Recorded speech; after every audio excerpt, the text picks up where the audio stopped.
Dihadiri langsung oleh mantan Wakil Presiden Yusuf Kala, pertemuan tahunan Saudagar Bugis Makassar disambut baik pemerintah Kota Makassar. Wali Kota Makassar Muhammad Ramdan Pomanto mengapresiasi peranan para saudagar dalam meningkatkan ekonomi Kota Makassar pada khususnya. Meski banyak yang membangun usaha di luar kota, bahkan luar negeri, para saudagar Bugis Makassar juga membuka banyak lapangan pekerjaan di Sulsel dan Makassar. Para saudagar yang hadir dalam PSBM ini juga diharapkan membagikan ilmu berdagang ke generasi muda. Tetapi khususnya dengan kegiatan ini kami berharap bahwa para saudagar Bugis Makassar yang ada di perantauan kembali ke daerahnya, ke kampung halamannya, melakukan investasi. Salah satu investasi yang bisa kita lakukan artinya kita bertukar pengalaman, ya.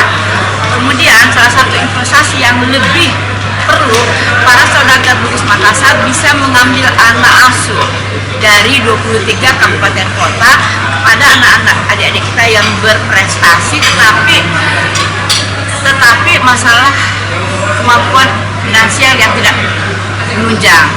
Oh, jelas sekali ada semangat ya dari Makassar, dan Makassar sebagai